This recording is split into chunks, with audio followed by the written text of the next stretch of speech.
And this is the Colonel, and I am submitting a video for the Minecraft, the Madhouse server contest. And this is to do the first Etho challenge, speed challenge. Contest. Usually I can do two things at the same time, but I seem to be having some difficulty here. Madhouse contest is the seed. Alright, let's create our world. So why did I choose to do Etho Challenge number 1? That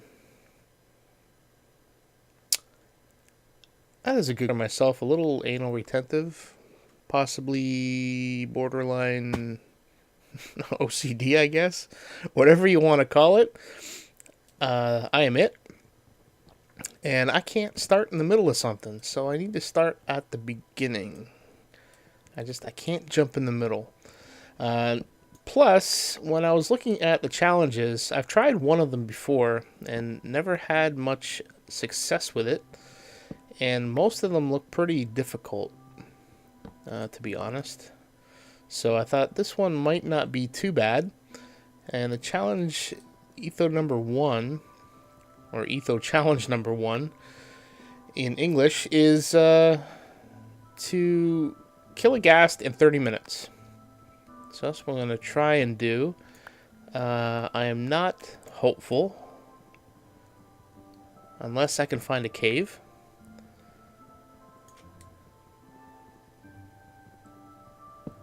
Alright, let's get some workbench going on.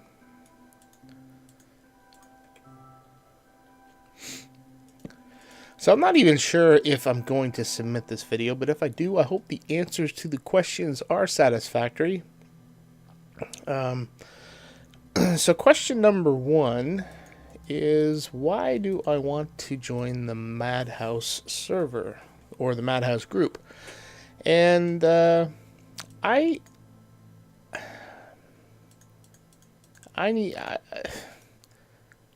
like to expand my playgroup. So right now I'm playing on a server that doesn't have it's not the busiest server in the world, I guess is the polite way of putting it. And I tend to get on when other folks are on, and most of the folks that seem to be on the server at the same time I am are usually on the other side of the world, and or on weird schedules. So I'm looking for a group that is, they're around, so that I can increase my playtime and, just do some collaborations. That's probably the main thing, is collaborations. And I know that a lot of the folks that are on the Madhouse server do YouTube and stuff, so there's usually more of an incentive. Incentive's probably not the right word, but more of a motivation to do some collaborations and things. So I think that's primarily what I'm looking for. I also am looking for kind of a vanilla server to play on. I started one of my own, but I don't I'll be honest, I don't know anybody. So it's really just been me and one of the guys that I met on the Feed the Beast server that I'm on. And we haven't really done a lot lately. So I'm looking for a group to play with on a vanilla server that would be fun. I still intend to continue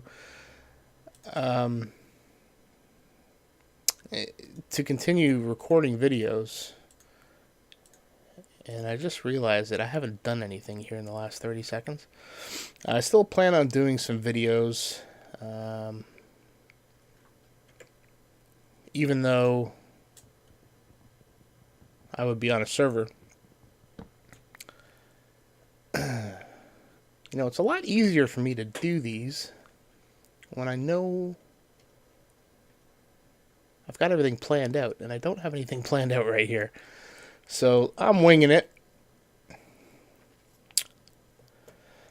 So that is really, I think, why I want to join the Madhouse group is to, increase the number of folks that I have the ability to collaborate with and play with and have fun. In real life, most of my friends do not play games, and so I can't really use them. Oh, hello. That's fine.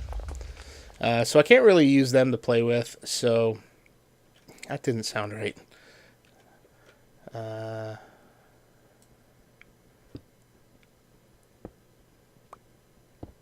So increasing the gene pool for collaborations is probably the main reason. What uniqueness and skills do you think you can add to the group? Most of my background in Minecraft, at least in the YouTube side of things anyway, has been with Feed the Beast. And I've only recently gotten back into doing some vanilla things. That was a useless cave. I've recently gotten back into doing some YouTube things, but I really want to explore more with doing vanilla things. I do watch a lot, and I'm probably getting ahead of one of the questions, but I do watch a lot of Minecraft, and they've been working a lot with vanilla, doing some cool things, and I think I'm getting to the point where Feed the Beast is almost looking. It's almost too easy. At least some of the mod packs that have come out. The server that I play on is actually. We've done a custom mod pack, and I find that that's helped a lot because it kind of gets rid of some of the mods that make things too easy, and also allows us to customize things to the point where we're doing some fun adventure-y kind of stuff, which is kind of what I'm looking for. Excuse me. So I like adventure mods, and I like the machine aspect of it, like getting a system together. But at the same time, I think the vanilla adds a different kind of challenge. It forces you to be a little more creative in what you're trying to do, and I welcome that particular kind of challenge, just to see what I can do. So that I'm gonna come back to that because that's kind of gonna dovetail into one of the other questions later on. Actually, a couple of them. So question number 3 is what other games do I enjoy playing? I enjoy puzzle games. On my channel, I have played a mystery game, and I do enjoy kind of old school side-scroller platform games. I've played an Epic, I've played the Raven. I'm about to get set to play Brothers, and I have enjoyed. What's the name of that game? It is. Can't remember the name of it. It's another kind of a puzzle game that forces you to kind of think outside the box. Kind of the planes that you use are not like kind of you rotate things around. I wish I could remember the name of that game. But I enjoy puzzly games, things that make you think. I don't like FPS games, first-person shooters. They really don't appeal to me at all. Oh, I need some chickens. And I like racing games. And I like RPGs. So I like pretty much most games. Half the sports games, I guess. I like sports games. But I'm really more into the slower paced kind of things. Or racing games. Which I guess is kind of the opposite. This should be enough food, I think. So 10 minutes in, we've got 20 minutes left. So if I recall correctly,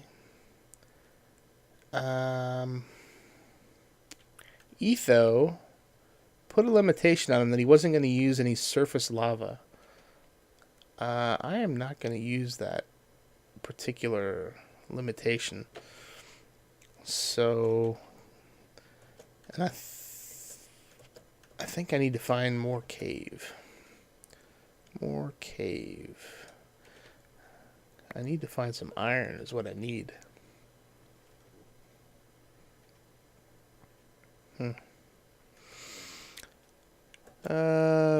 So yeah, the games that I generally like are puzzly kind of games. And I consider Minecraft, it's hard to say it's a puzzle game, but it's one of those kind of games that makes you think a little outside the box. No pun intended. So man, I'm having a hard time with the caves here. I guess I'm just going to have to dig down. Oh.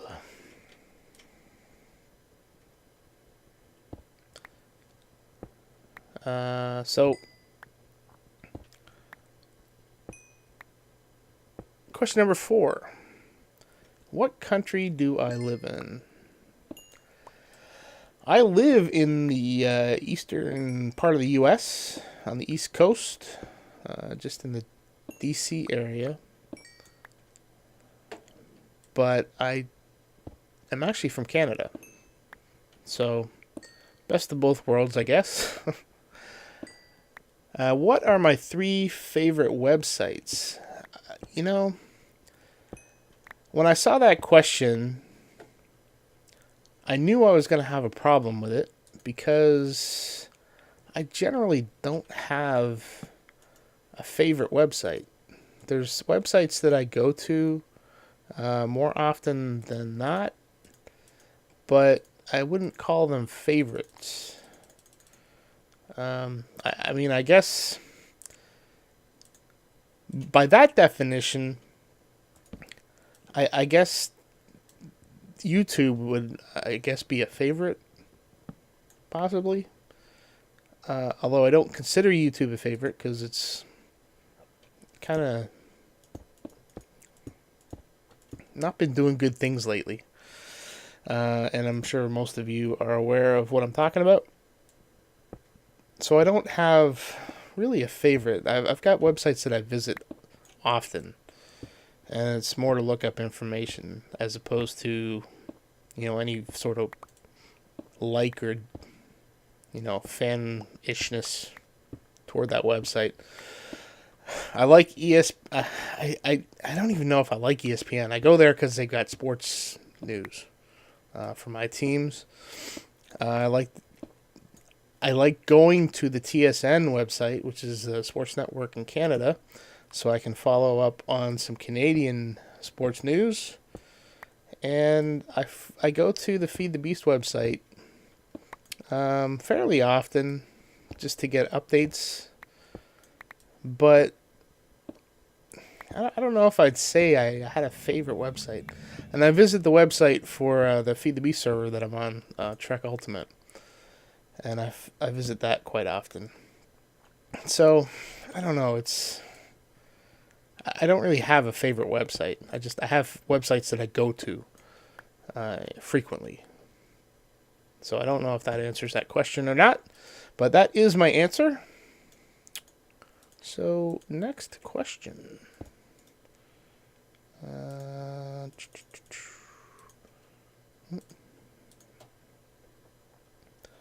How did you first find out about the Madhouse? Well, I don't recall how. I know how I found out about Madhouse, but I don't remember how I got to finding out about the Madhouse. I found out about Madhouse when I was watching Tim Tuner's Craftsman Collective series. I was looking for information on, I think it was sorting, a sorting system of some sort. And that server was using logistics pipes. and actually I liked the kind of the build that he had. He had this big huge warehouse thing, and I enjoyed the build, and I liked how things were laid out. And then I got onto the server that I was on, Trek Ultimate, and we were on Ultimate at the time. And it didn't even occur. I was really new to Feed the Beast at the time, and it didn't occur to me that we did not have logistics pipes. And it took me a few days to figure it out. But over the course of watching some of Tibbs' videos, he mentioned the Madhouse server. And it wasn't until just recently when I started following him again that the Madhouse came up, because I think that's been more of his more recent episodes was on the Madhouse. So that's how I got introduced to the Madhouse. I've actually recently been trying to watch some of the videos for some of the other players that are on the Madhouse, just to kind of familiarize myself with the play group, just in case I did submit a video like this. So that's pretty much my exposure to the Madhouse guys. Was through Tib.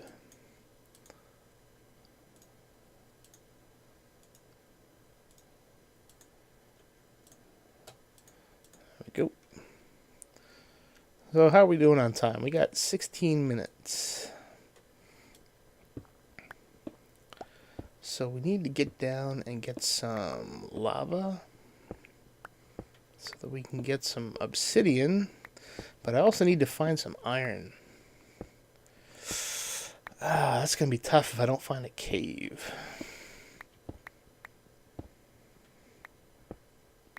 Where are we? 56 feet? Good God.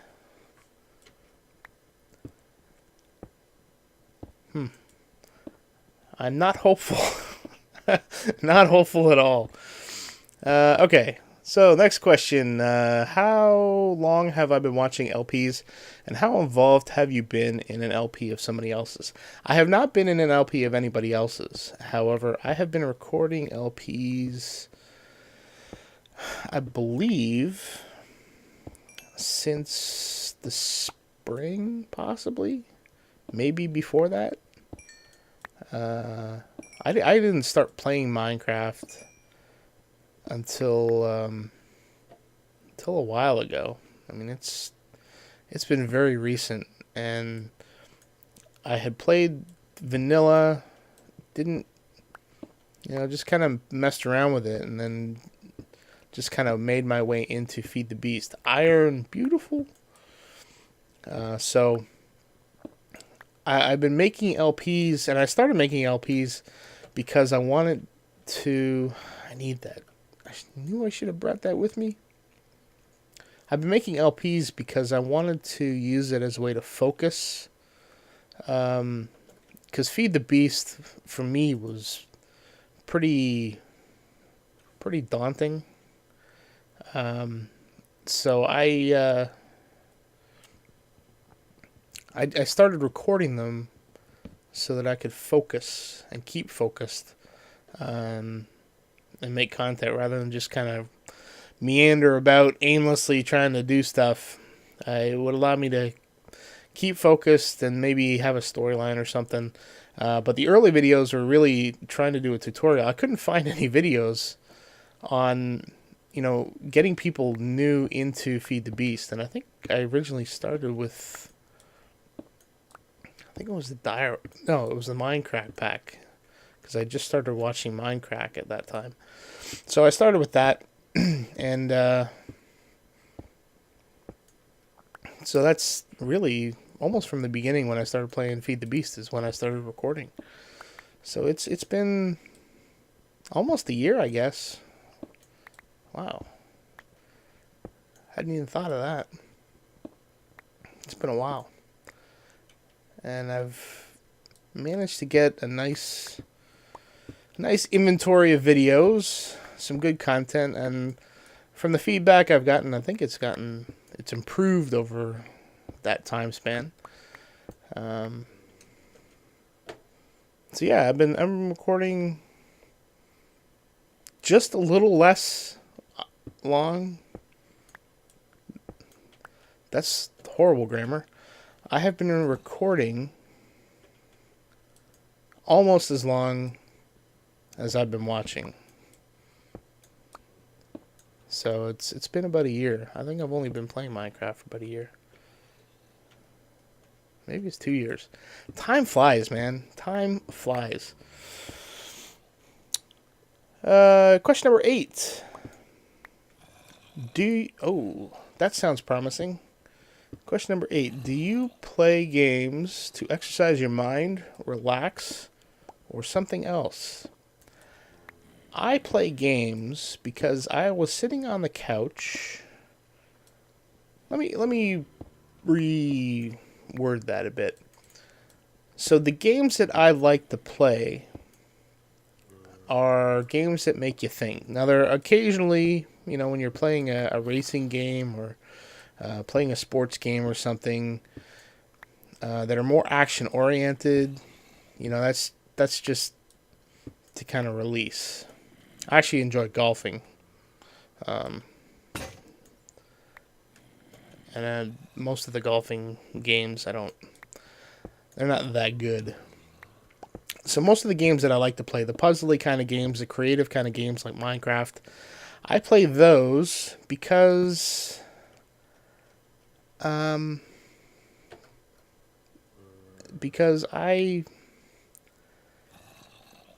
was sitting on the couch one day, and it dawned on me that I could be actually doing something productive rather than just kind of vegging out in front of the television. So that's kind of why I enjoy playing those, so that I've got downtime. It's relaxing. Watching TV is relaxing as well, but I find that at least I'm exercising my brain when I play, puzzle games. When I play Minecraft, it makes you think about things, how to put systems together. How do you do this? How do you do that? How do you overcome the next obstacle? So that is why, that's why I play games, is to exercise my mind and relax at the same time.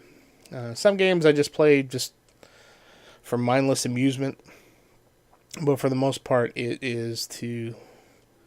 I wouldn't go so far as to keeping myself sharp, like Luminosity maybe, but I do like to at least have some sort of sense that I'm doing something productive with my brain, rather than just drooling onto my shirt watching primetime television. I'm going to take this with me.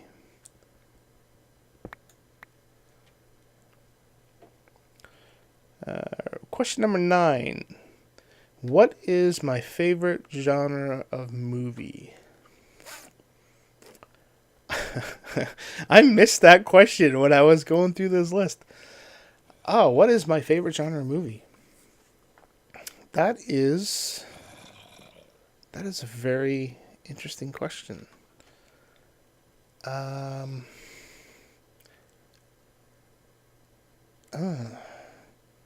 What is my favorite genre of movie? I don't. I mean, the easy answer would be sci-fi. But I also really like old movies. I don't know if I call myself a movie buff, but I like the old Guns and Navarone and that sort of thing. I like spy movies, especially the ones from the Cold War. Today's spy movies are kind of wishy-washy and more action-oriented, and I kind of like the intrigue. And actually, that reminds me, I need to. There's a movie that came out a few years ago.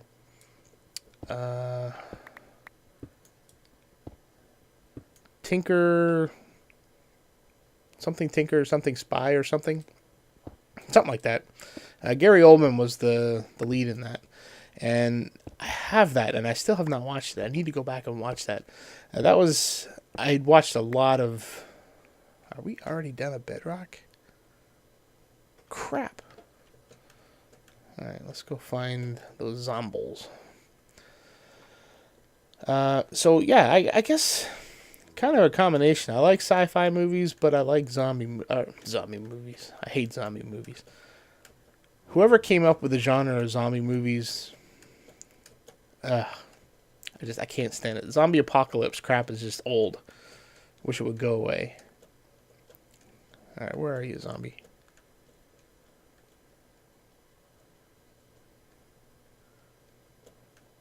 Come on, I got 5 minutes to go. Are you kidding me?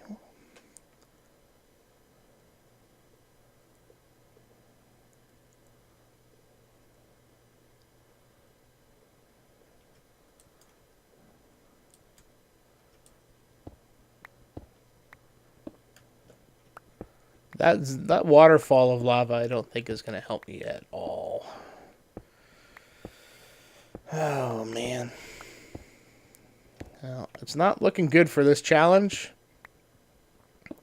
Partly because I don't seem to be able to multitask very well, and partly because my luck is not very good. I think I only would have been able to buy myself an extra 5 minutes, tops, if I was able to multitask. So I don't think it would have had much of a bearing on whether or not I successfully completed this or not. Well, let's plow through the next couple of questions. So my favorite genre movie, I would have to say, is a combination of spy movie or sci-fi. Yeah, that's my answer, and I'm sticking to it. I don't even know why I'm grabbing any of that iron.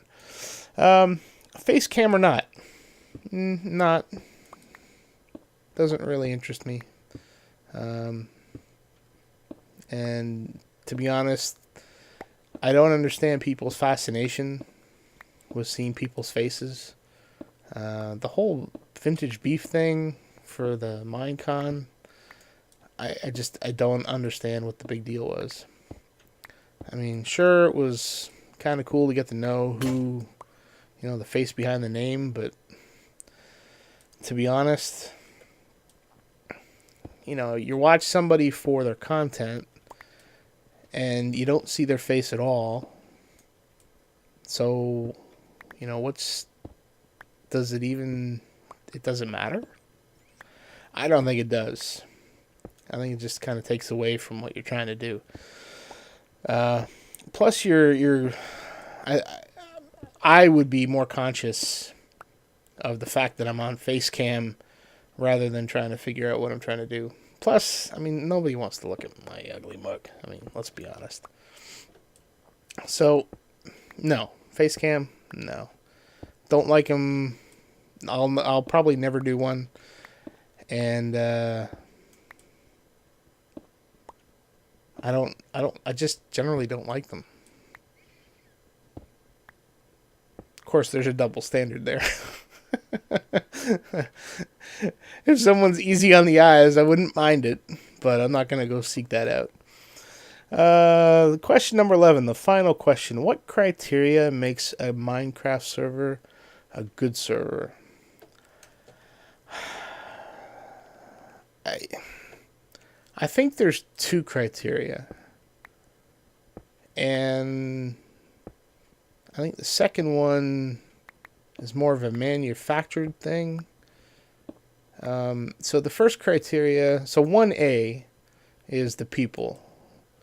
If the people don't get along, then it's not a good server. Even if you got people that complain a lot, that's not good for a server. Oh my god. So it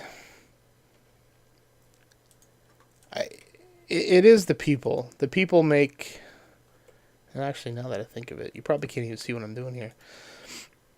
The people make the server. That's kind of 1A. And you have to have a good group of folks. And kind of tied into that are not just people that get along, but also people that are on fairly regularly.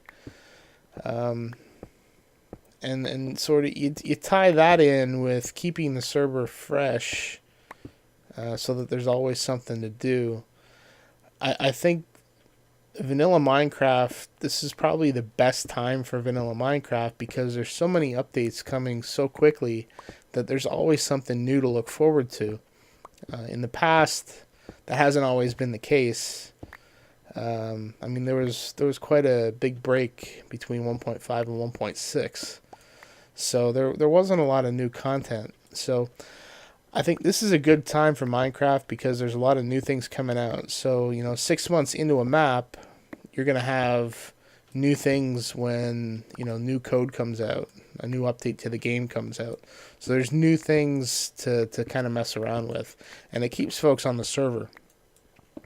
I don't really like it when there's a lot of map resets, but if the server is at the point where there's not a lot of folks logging in because the server's old, or the map is old and they're getting bored, I think it's okay for a server to, if everybody agrees, to reset a map to keep things fresh. And it's probably easier to do when you're on a whitelisted server because you've got a set list of people that are able to play. Whereas if you're on an open server, then you've always got new people coming in, so it makes it very difficult to do map resets there. And that's, I think, a lot of folks that are on multiplayer servers, they have a lot of issues, I think, trying to figure out how often to do map resets, because there's always somebody that's just joined like 2 weeks ago, and you do a map reset because you've had people that have been on for 6 months. So I think a server has to be willing to kind of roll with it and gauge what the play group is looking for, and whether or not they need something new, or if they need to, or if it's just real life stuff getting in the way of people being able to play on a regular basis. But I think I think that's what makes a good server is the group of people and a consistency of people on the server. Because there's no point in having a multiplayer server. There's only one person on at any given time. So that is, I think, what makes a good server. Flexibility and the people that play on it. They have to get along, and they have to be willing to adapt. So that is, I think, the end of the video. I'm at 33 minutes. I have not found any new lava. So I have failed this challenge. And it's not even... I failed this miserably. If I could at least have gotten one block, one obsidian block, at least I could have said I was on my way, but good Lord, I haven't found anything. I have no obsidian to my name. I can't even put a corner on the freaking portal. So, unfortunately, this is the second challenge that I've tried and failed. But hopefully the video was informative and entertaining. I think I will submit it.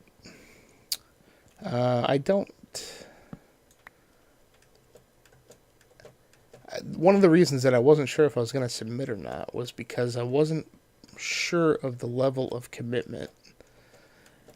It's not to say I'm not committed, because I've been putting out regular content for a long time. So I'm not saying I'm not committed, but I'm not sure what the expectation is, I guess. That's probably what the trepidation is. I'm not sure what the expectation is for new folks playing on the server or joining the group. How often are things done as a group? what are the expectations? I think would probably be my main question for somebody joining the server. So, with that, I think I will end the video. And as I say, I hope it was informative. I don't know if it was exactly entertaining, but hopefully it wasn't too bad. Hopefully you didn't want to stab your eyes out. So, hope to hear from you. Take care.